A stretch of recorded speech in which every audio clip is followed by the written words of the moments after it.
pembangunan ekonomi agar masyarakatnya sejahtera yang kata Kang Elik tadi sampaikan, gitu loh Kang Elik. Jadi pola pikirnya jangan dipikir, udah pikirkan aja diri sendiri supaya bahagia, jangan gitu Kang Elik. Jadi kesimpulannya gitu, host, saya tambahkan sedikit saja. Mudah-mudahan untuk pembenaran. Monggo. Monggo Kang Ilik, mungkin karena yang percaya dengan Habib cuma satu orang ya saudara, kita juga kasih kesempatan ya, biar kita tidak seakan-akan kelihatannya untuk apa ya, ngeroyok gitu, Betul, betul. dibully gitu. Monggo Kang Ilik, kita netral Kang Ilik, saya sebagai host netral. Masya Allah netral ya, luar biasa hostnya. Eh, saya mengapresiasi hostnya kali ini, sedikit sangat bijak hari ini, tidak seperti kemarin-kemarin. Mungkin beliau sudah disediakan makan sama istrinya dengan baik, ada pelayanan yang baik sehingga hatinya nyaman. Eh, Jadi sebetulnya kepentingan kita adalah mencari titik terang ketika nasab itu diperdebatkan. Tapi menuju titik terang atau menarik benang kusut itu tidak mudah. Logika saya selalu sederhana. Kalau saya mengatakan para habaib ini wajahnya sama dengan orang Cina, maka seluruh dunia membantah saya. Ada anatomi tubuh itu. Tapi kalau seluruh anatomi tubuh daripada kaum Bahlawi, habaib, itu sangat-sangat Arab, maka tidak ada yang bisa membantah saya. Itu logik. Karena DNA dan genetika adalah dua alasan sebagai penyusun sifat tubuh. Apa itu yang dimaksud sifat tubuh? Warna kulit, kuku, rambut, postur, dan lain sebagainya. Mutasi itu membentuk sedemikian rupa sehingga terbentuk seperti Arab. Itu nggak bisa dibantah jika merujuk pada DNA dan genetika sebagai bagian referensi sains. Itu. Lalu semua orang ingin membantah di negeri ini, terutama di Pulau Jawa. Semangat membantah itu, tapi tidak logik lagi-lagi. Karena dia ingin mengatakan bahwa Jokowi adalah keturunan Arab. Maka saya membantahnya.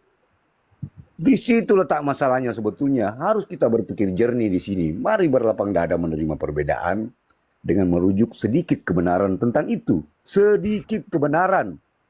Anatomi tubuh tadi itu adalah sedikit kebenaran yang bisa membuat hati kita damai. Dan terus, kalau saya katakan anatomi tubuh itu sempurna mirip orang Arab, maka mungkinkah orang Arab itu keturunan Rasulullah? Secara sains dan fakta-fakta data seperti surat-surat yang tertulis, yang banyak orang bilang kitab, saya tidak bilang kitab, keterangan-keterangan orang di zaman masa lampau bisa dijadikan kemudian referensi. Dan itu berimbang di situ. Dan yang paling sebetulnya sempurna saya katakan di sini, yang sangat masuk di akal dan berilmu. Kalau kita yakin ada Nahdlatul Ulama, kita hormati itu. Sekelompok cendekiawan yang ada di situ. Kemudian Majelis Ulama Indonesia berhimpun cendekiawan itu di situ. Muhammadiyah, lembaga-lembaga perguruan Islam di negeri ini dan di dunia. Ada yang membantah Bahlawi, maka itu bisa kita jadikan referensi pembenaran. Tapi tidak ada. Oke, Tidak ada banyak lembaga Kang besar Ilik. yang saya sebutkan Jangan tadi. banyak-banyak Kang Ilik ya. Terima kasih. Tunggu sebentar. Tunggu sebentar. Tunggu Sudah. sebentar ya. Tunggu sebentar ya. Kita kasih kesempatan untuk kita sabar dulu saudaraku ya. Untuk Kang Ilik juga sabar dulu. Monggo Kang kembali sampai mungkin bisa bisa menjawab tentang apa yang disampaikan oleh Kang Ilik, bahwa yang dikatakan Bang Ilik adalah Mbak Alawi ini sama dengan orang Arab. Kalau Pak Jokowi dikatakan Arab, yang mustahil kan gitu. Monggo Kang kembali. Bagaimana tanggapan sampean? Ya, setelah dari DNA-nya saja sudah jelas, sangat jelas. Kalau bangsa Arab, haplogroup-nya itu J, sedangkan Baklawi itu G gitu. Itu udah sangat jelas itu. Ini secara keilmuan sudah sangat jelas. Kalau masih menganggap Baklawi itu Arab, ya berarti tanpa bukti gitu loh. Jadi referensi G itu datang dari mana, Pak? Sudah banyak yang tes DNA gitu kan. Oh, sudah banyak. Lembaga mana yang mengakui itu? Lembaga mana yang mengakui itu? Lembaga mana yang mengakui itu bahwa Balawi G? Tampilkan resume itu, host punya resumenya itu, data-data. Ya. Family Tree ada berapa orang puluhan Habib yang telah ikut tes DNA jadi hologroupnya G. Family Tree, tahu nggak Family Tree, Elik? Ya. Family Tree. Ada puluhan, Pak ya? Puluhan, mungkin ratusan. Itu yang pertama. Yang kedua, Oh, mungkin ratusan. dengar dulu. Tadi Elik menyebutkan autonomi soal wajah. Jika wajah Arab itu mengatakan bahwa itu sebagai turun Nabi, maka apa bedanya dengan orang Israel Yahudi yang memiliki wajah Arab? Tapi mereka bukan turun Nabi, bahkan mereka Yahudi. Itu yang kedua. Yang ketiga, dari zaman Rasulullah sampai sekarang keturunan Nabi Muhammad SAW tidak ada satupun yang murtad. Itu dari sifatnya. Dan tidak ada satupun keturunan Nabi yang memiliki sifat-sifat buruk seperti oknum-oknum Habib yang suka mencaci maki. Aduh, lari ke Kalau situ berbicara lagi. tentang wajah di tanah Jawa ini yang mukanya seperti orang Jawa, yang mukanya seperti orang Cina, itu banyak keturunan Nabi. Dari mana? Dari keturunan Wali Songo. Karena apa? Karena mutasi DNA tersebut telah berlangsung lama, Erik. Telah berlangsung lama. Jadi jangan difokuskan kepada wajah, tidak. Kalau soal DNA, Family Tree telah menerbitkan bahwasanya DNA kaum Balawi adalah G, bukan J. Keturunan Arab saja bukan, apalagi keturunan Nabi. Kan begitu. Kalau soal kitab-kitab, kitab ulama zaman dulu, ahli-ahli nasab, telah menerbitkan dari kitab abad ketiga, keempat, dan seterusnya, menyebutkan bahwa Ahmad bin Isa tidak memiliki anak nama Ubaidillah. Tadi Elik mengatakan, MUI, ulama-ulama dan sebagainya, jika tidak ada yang pernah mengakui atau mengklaim keturunan Balawi itu bukan keturunan Nabi, jadi kita tidak bisa mengambil referensi. Referensinya bukan di situ. Telah disebutkan oleh kawan kita tadi, referensinya adalah nakobah. Nakobah itu adalah Begini. nakobah itu adalah ya Izin Kang kan. Mendoza, nambahin Ya. Kang Mendoza. Dua kalimat Kang Mendoza. NU Muhammadiyah MUI Iya, bukan lembaga nasab. bukan lembaga nasab. Robito Jadi Alawiyah hanya pencatat keluarga Bani Alawi yang mengklaim dirinya sebagai keturunan Rasulullah. Gimana? nah, betul. Nah, itu. Makanya yang mencatat Terus pencatatan nasab itu yang resmi yang mana, Pak? nakobah Minta di dunia yang ada di Irak yang disebut Asrof. Anda paham nggak? yang dulu? disebut- Itu Dunia yang itu ada di bukan Irak, Indonesia, Pak. bro. Itu untuk Di wilayah dunia Irak. itu Kang Elik, pusat dengar negara dulu, Kang Indonesia. Elik. Kang Elik, ini ya, ini kita ulangi lagi ya, sebentar ya, mohon host. Yang diperdebatkan sebenarnya itu adalah poinnya sederhana. Apa? Balawi itu mengakui diri sebagai keturunan Nabi dari melalui jalur Ubaidillah. Ubaidillah dianggap sebagai anak Ahmad bin Isa. Sedangkan nakobah di Irak yang sebagai keturunan dari Ahmad bin Isa tidak pernah mengakui Balawi itu keturunan mereka atau saudara mereka, nggak ada. Betul. Nakobah yang disebutkan kawan kita tadi itu jelas di sana ada keturunan Ahmad bin Isa. Selagi keturunan dari Ahmad bin Isa tidak pernah mengakui bahwa Balawi itu saudara mereka keturunan dari Ahmad bin Isa, nggak akan pernah tersambung. Contoh seperti Kang Elik memiliki sepupu misalnya di Medan. Mengakui ada saudara di Medan. Kang Elik ke Medan, sedangkan orang yang Kang Elik ngakui itu tidak mengakui Kang Elik. Gimana? Saudara dari mana? Walaupun satu marga, sama-sama Situ Morang misalnya, satu marga, tapi bukan sepupu, bukan satu darah. Marga bisa sama, tapi bukan satu darah, Kang Elik. Nah, itu Tapi terima kalau kasih. begini, kalau saya cuma ngambil Itu simpelnya referensi saja. Manudin. Bang Versi Elik, sepihak namanya, Pak. Bang Elik, begini Bang Elik, begini loh. Sebenarnya untuk perihal nasab itu simpel, tidak ruwet begitu. Karena kita sampean sama saja bukan ahli nasab. Karena yang termasuk yang tahu, yang istilahnya kan Kiai Imad dan kawan-kawannya begitu. Jadi cuma begini berbicara di lapangan saja karena kita itu terkadang minim pengetahuan tentang itu begitu loh. Begini Bang Elik begitu loh. Kalau seandainya sampean tadi kan istilahnya Kiai Imad ini bilang provokator, pemecah belah umat, bla bla segala macam begini loh. Begini, kalau seandainya Kiai Imad ini meneliti nasab orang tanpa dasar pengakuan yang gembar-gembor diterus, ini kan sampean sudah jelas kan begitu loh. Ceramahnya jelas. Di dalam tubuh kami mengalir darah Rasulullah. Bahkan di persidangan pun bermaku-maku. Sedangkan pernyataan itu dan perilaku itu ibaratkan 100% berbanding 2% begitu loh. Kita ini sebagai Nabi Muhammad karena sudah siapa sih? Kita ini kalau bukan penolong kita nanti Nabi Muhammad kalau kita tidak istilahnya tidak bergandeng terhadap dia gitu. Kalau seandainya Bang Elit tidak ada pengakuan yang marak di publik, lalu Kiai Imad ujub-ujub menyatakan bahwa nasab Ba'alawi ini putus, saya juga akan menyatakan bahwa Kiai Imad itu salah. Karena apa? Sudah masuk ke ranah orang begitu loh. Karena berhubung ini sudah pengakuan sudah marak dengan lantangnya bahwa dia adalah ngaku cucu Nabi, perlu dong sebagai kita umat Nabi Muhammad curiga gitu loh. Karena apa? Berdasarkan fakta di lapangan ada Habib yang ngaku Nabi Muhammad belajar nahwu kepada Habib. Itu satu. Kedua, ada Habib yang menjadi gereja ataupun mantan pendeta, ada yang jadi pendeta. Itu sudah mustahil kalau keturunan Nabi begitu. Mendengar fakta-fakta di lapangan itu karena kita itu sebagai umat Nabi Muhammad wajib hukumnya sebagai curiga. Karena apa? Itu satu. Yang keduanya itu pengklaman yang tadi sejarah yang marak di luar biasa itu. Tidak ikut berjuang di mana-mana pun, darah-darah pun tidak begitu. Ibaratkan orang makan dia cuma menerima di meja dengan ikannya, dengan minumannya, lalu dengan lantangnya. Dikit-dikit presiden kita Fir'aun, dikit-dikit negara kita ini tawud begitu loh. Setelah ditelusuri apa dia tuh motifnya, setelah dibuka kedoknya ternyata tujuannya hanya ingin mendirikan negara khilafat istilahnya itu yang berdasarkan hukum-hukum Islam begitu loh.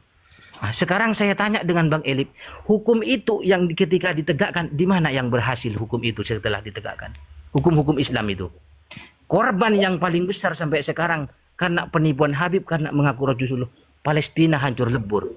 Sekarang pindah ke Aceh. Di Aceh Habib-Habib ini sekarang sudah dilumpuhkan oleh banjir. Bahkan di tempat dia pun yang paling istilahnya ibaratkan desanya itu paling lumpuh total yang dikena banjir gitu loh. Ada lagi yang paling menarik. Katanya di Yaman ini adalah kota para wali, kotanya para habib. Sampai sekarang ini dibombarding oleh Arab. Golongan disampaikan itu tidak ada yang namanya jihad gitu loh. Yang namanya ngangkat senjata. Takbir Allahu Akbar. Kita harus jihad ke Yaman begitu loh. Makanya perlu begitu loh. Suruh pulang. Kesimpulannya sampean itu apa maksudnya? Ketegasan sampean itu tentang masalah ini apa? Apakah membela hal nasabnya, apa membela hal Habibnya, ataupun perilakunya begitu. Jadi Anda itu biar simpang siur begitu loh. Satu lagi saya ingin menambahkan, organisasi-organisasi yang disebutkan Elik tadi bukan organisasi mengenai nasab, tetapi organisasi kemasyarakatan gitu loh. Jadi nggak ada hubungannya dengan nasab gitu. Elik ini kan nggak paham bahasa ulama itu. Ulama itu kan kalau organisasi nasab itu ya narkoba, artinya narkoba.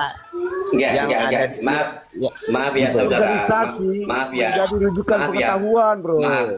Artinya gini saudara, karena saya bukan mau merendahkan Kang Elik ya, bukan. Cuma kalau tentang bicara tentang kitab, tentang hadis dan sebagainya, janganlah kita ya pokoknya kita pakai berpikiran pakai logika. Karena kalau saya lihat Kang Elik ini seorang penyanyi juga saudaraku. Maaf Kang Elik. Makanya host ya. Saya coba berbicara ini dengan memakai logikanya Kang Elik. Baik. Saya jawab ya Kang Elik ya, tapi jangan ketawa-ketawa lagi. Itu apalagi yang mengatasnamakan Nabi Muhammad, sehingga yang jelas ketika ada isu ini tidak akan alergi begitu. Karena banyak istilahnya. Kalau saya pribadi begini loh tuh Bang Elik, sampian punya keluarga 5, yang 2 ini jahil, yang 3 ini baik. Terus kakek Anda itu ingin tahu sifat asli sampean itu karena istilahnya pengen tahu apa sih penyebabnya yang 2 ini kok menjadi seperti ini? Ah, apakah Anda benci terhadap kakek Anda begitu loh? Karena pengen tahu kakek Anda ini perilakunya yang dua ini apa penyebabnya begitu. Sama halnya dengan nasab ini begitu. Kalau orang benar adalah cucu Nabi, kenapa alergi dengan isu ini begitu? Bahkan kita itu dianggap PKI oleh golongan mereka begitu. Seharusnya jangan alergi karena apa? Banyak elit oknum-oknum yang mengaku Habib di Madura itu banyak jual sarung, ngambil di Ampel itu 200 ribu dijual karena termasuk karena ada brokahnya kata dijual 1,5 juta begitu, dijual 2 juta Tapi kadang. maaf, Ada yang Kang jual Asli ikan sekira. pinggang gitu loh. Kang Jadi Asli ini sekira, kalau orang tidak kalau orang istilahnya benar cucu Nabi seharusnya tidak alergi dengan ini begitu loh. Karena apa? Maaf, Karena Kang- ini adalah satu menjaga marwah Nabi Muhammad begitu dan keturunannya. Kalau emang benar itu asli keturunan, yuk sama-sama fasilitasi orang ini. Kasih makan yang enak, tempat yang layak begitu. Asalkan ahlaknya bagus gitu. Bukankah jaminan Maaf. kita masuk itu tergantung ahlak kita dan amal kita, bukan keturunan begitu loh. Kenapa ketika Maaf. untuk keturunan berdasar ke pengakuan kok seakan-akan gitu? Kok rasanya gimana begitu loh maksudnya begitu. Gini Kang Sekira, yang maaf perlu ya kalau dipertanyakan, Dit. Monggo, Bang Ahmadi. Kang Sekira kalau masalah jualan sarung itu saya membela Ilik ya. Maklumlah kalau seandainya dia beli sarung di Ampel harga 60.000 atau 100.000, kemudian dijual 500.000 oleh dengan pengatasnamakan mengaku Dzurriyyah Nabi, nggak masalah, wong dia juga butuh makan. Betul Kang Ilik ya? Itu ngambil untung kan 500.000 Bang Ahmadi. Itu 1,5 juta dan dua yang nggak apa-apa Kang, nggak apa-apa Kang. Dia punya anak Kang, punya istri, masa disuruh kerja bangunan, nggak mungkin Dzurriyyah Nabi kerja bangunan Kang, malu. Ahmadi, minta waktu 1 menit saja buat Kang Elik. Moga. Ya, tapi nitip yang ini jangan ketawa dan harus percaya. Jadi saya sudah jelaskan panjang lebar. Kang Rai, tunggu sebentar Ya. Kang Rai, jangan gini Kang Rai. Kita juga perlu ketahuin ya, Kang Ilik. Artinya kita di Komal-Komal ini bukan tujuan kita untuk menyadarkan Kang Ilik, bukan. Ya, Enggak, betul Kang betul. Ilik. Tujuan Betul. kita untuk orang-orang yang dibawa. Kalau Kang Ilik ya mudah-mudahan Kang Ilik juga sadar. Cuma di sini Amin. saya bermaksud untuk mencari Kang Ilik enggak. Karena itu mustahil. Ibarat air dengan itu Kang Ilik ya. Ibarat air dengan Minyak. dengan minyak ya. Artinya nggak bisa. Cuma mudah-mudahan. Nggak bisa bergabung. Mudah-mudahan kalau sering diudek Kang Ilik dikocok-kocok gitu kan akhirnya juga bisa menyatu Kang Ilik walaupun air dengan minyak. Ya kan? Ya insya Allah tetap kita bersaudara. Ya, dan Iya bersaudara. betul. Monggo Kang Rai, monggo. Baik, Kang Elik, gini ya. Jadi sekali lagi saya sampaikan dan saya tegaskan, organisasi yang mencatat Dzurriyyah Nabi besar Muhammad Sallallahu Alaihi Wasallam seluruh dunia, ya, arti kalau seluruh dunia ini termasuk Indonesia dan negara-negara yang ada di dunia ini. Itu lembaganya namanya adalah Naqobah Al-Ashraf, gitu loh. Tapi kalau para Habib itu dia tercatatnya hanya di lembaga Robitoh Alawiyah. Satu ya.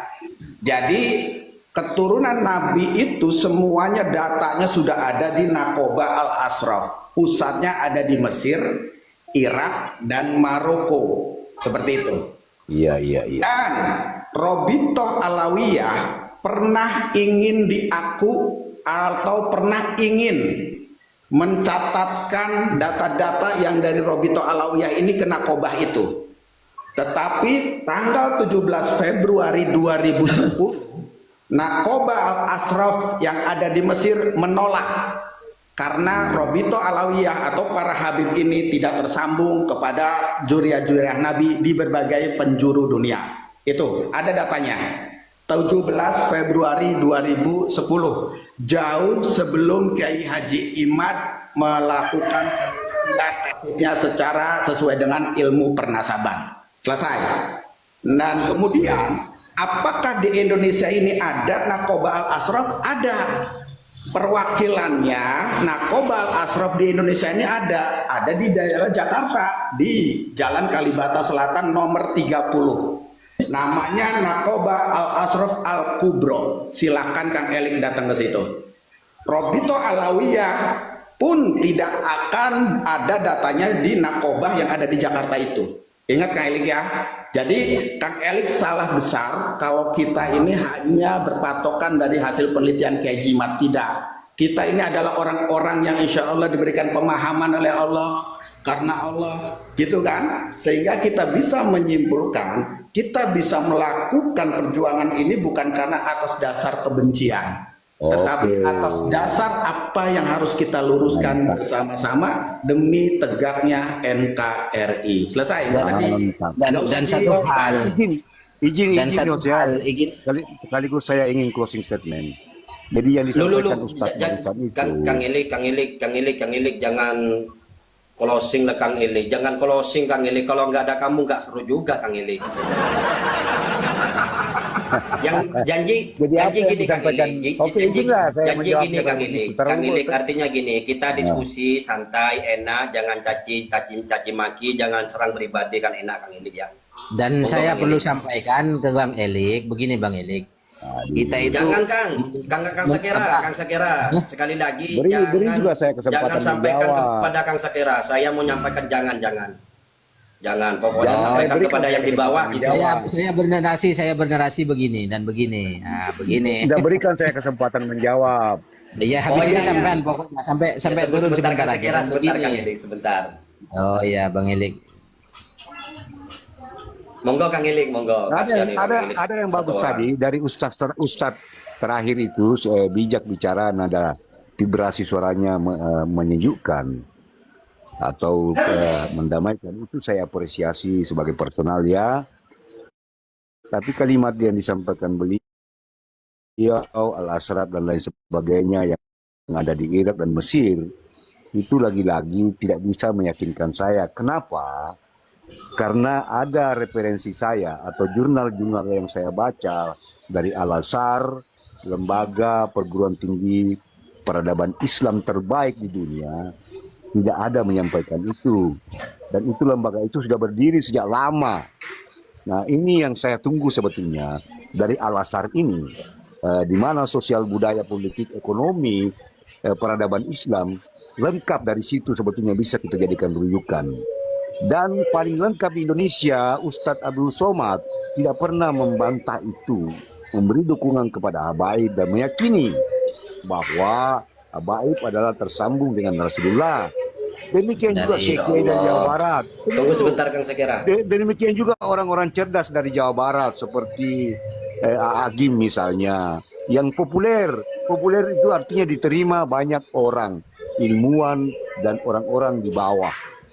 Nah yang menjadi masalah, kalau hal itu misalnya menjadi masalah bagi Anda, karena ragu tentang ketersambungan ke Rasulullah, maka mari kita berdamai tentang itu, nggak usah dimasalahkan. Tapi ada tadi penjelasan dari Pak Muhammad, maka sungguh berbahaya di antara kalian kalau Habaib ini tersambung, maka Anda mendapat murka Allah Subhanahu wa taala kalau benar itu. Tapi kalau tidak benar tidak apa-apa juga. Tunggu sebentar Kan Kang seperti Elik. itu. Tunggu sebentar Kang Elik. Tapi nggak logis juga Kang Elik ya. Artinya kalau betul Habib ini duriyah Nabi maka kena murka Allah. Buktinya rata-rata yang percaya dengan Habib banyak musibah di tempatnya itu. Gimana itu? Jadi Nah, itu nggak cara- logis. Gini Kang itu- Elik, ya jadi nggak logis kalau bicara seperti itu. Karena pada bukti kenyataannya di mana banyak muhibin, di sana banyak musibah. Ayo ke Ninja, ayo ke Ninja. Kalimat dari orang yang Dan tidak satu paham lagi kebesaran Bang Allah Elik, Subhanahu wa taala. yang Apa yang Anda sampaikan yang itu bersumpah kalimat yang membela Habib tidak sekarang sadar sudah akan mati kebesaran semua Allah begitu loh. Subhanahu wa taala. Allah Subhanahu wa taala bisa saja menjatuhkan musibah itu di mana saja. Kalau dia pilih Aceh yang Islamnya lebih bagus dari Anda, maka kita itu lihat sebagai bagian kekuasaan Allah Subhanahu wa taala. Tidak boleh sesederhana itu. Anda merugikan Allah narasinya udah Subhanahu wa taala. narasinya udah Menyedihkan sekali. ngaco narasinya itu udah jauh. Ninja, Sudah. monggo Ninja menanggapi Bang Elik. Monggo Yai Ninja. Nanggapi apa? Mau nanggapi kayak gitu kok mau ditanggapi nih loh. Iya kalau itu betul, kalau nanti keliru di sana. Kalau misalkan nanti di sana keliru bukan durian Nabi terus kita percaya, Gak apa-apa. Ya, yang tidak enggak ada lah, masalah. nanti yang asli Yang disiasiakan, menjadi enggak kita masalah, kalau benar apa-apakan. mereka Kan adalah bodoh suriah namanya Nabi. kita. Kalau Cinta benar mereka buta suriah namanya Nabi, itu. Anda dapat masalah di situ nanti. Bang Eli. Sama Kang, sampean membiarkan anak cucu Nabi yang lain juga bermasalah nanti di sana. Kan terus dia bukan. Bang Enggak, Eli. begini. Bayangkan Bang kalau Eli, benar gini ya. mereka suri Nabi. Bang Eli. Nggak benar. Masa ngaku cucu Nabi ada yang murtad? Mana ada cucu Nabi murtad? Nggak ada Gini, sekarang gini, cucu Nabi saudaraku, murtad. saudaraku, maaf. Baginda Rasul itu iman kita, jangan buat mainan. Ya, Amin, betul. Baginda Nabi itu bukanlah punya sifat pendendam. Betul. Bahkan Siti Fatimah pun kan sampean tahu tuh kan Bang Erik. Kalau salah, Kanjeng Nabi sendiri yang akan memotong tangannya itu. Itu sudah sohek itu. Jadi yang pendendam ini bukan baik Pak. Bapak-bapak saya lihat ini berhenti. Wah, ini sudah salah lagi menyimpulkan. Iya, Baginda Pak. Nabi Bapak nggak itu pernah penuh dendam. kebencian. Apalagi begini Bang Elik, ini kan kitabnya Habib sendiri, kan katanya Duriyah Nabi. Di kitabnya Habib itu, Kunuzuz Za'ada Al-Abadiyah itu, Fil Majmu' halaman Habib Ali Al-Habsyi, halaman 237 sampai 238 itu. Kang Sakira, Pengakuan Kang Sakira, saya potong. Bapak salah itu Saya menyampaikan potong, sama Kang saya Sakira. itu. Kang Sampaikan Sakira, kepada saya jangan yang baca mana kitab. referensi benar. Jangan baca Al-Azhar. kitab di depan Kang Eli. Kang Eli nggak Ya. bisa baca kitab. Kalau mau nyanyi Kalau ada bisa Kang referensi Eli. dari Al-Azhar, saya yakin itu. Jadi gini. Al-Azhar adalah kiblat pengetahuan Jadi gini. di seluruh dunia. Gini izin host. Sepakat apa kata host? Bang Elik mah jangan pakai kitab, dia mah pakainya logika. Saya masuk lagi di logikanya Bang Elik. Bang Elik tetap mempertahankan pendapatnya dan pemahamannya atas dasar literatur dari jurnal. Ini yang Betul gitu Bang Elik? Ya, saya menunggu jurnal dari Al-Azhar. Ya, enggak. Kan gini. Penelitian dari Al-Azhar yang bisa dijadikan referensi. Gini, Tidak Bang Elik. ada penelitian Al-Azhar. Al-Azhar itu siapa wong dia? Dia kok. Al-Azhar itu siapa Elik? Wong dia itu bukan Jadi narkoba kok. Al-Azhar sampean itu Sampean adalah tanyakan. Sampean perguruan tadi Kang Elik, bilang Kang Elik, bahwa Kang Elik, sampean Kang Elik. membawa Dia. UAS katanya. Kang Elik. UAS ini kan Kang Elik. berbicara kata sampean. Kang Elik. Sampean kita kasih paham. Kang Elik. UAS itu mondoknya Elik. di Tarim begitu loh. Kang Elik. Lawang Duriah saya itu Bani Rancang. Ada sudah yang memverifikasi ini dari ini. Sama tanya Kiai Sidogiri yang nggak nyambung. Allahu Akbar. Apa hubungannya? Jadi bicara nasab itu harus kita datang dari referensi pengetahuan. Apa itu referensi pengetahuan? Sebentar ya. Pengetahuan itu Elik, pengetahuan itu ahli narkoba, ahli nasab. Yang ada di narkoba Elik, bukan ada di Al-Azhar. Jadi Elik. referensi pengetahuan itu ada lembaganya Pak. Lembaganya apa kalau narkoba, di Indonesia? lembaganya narkoba. Lembaganya itu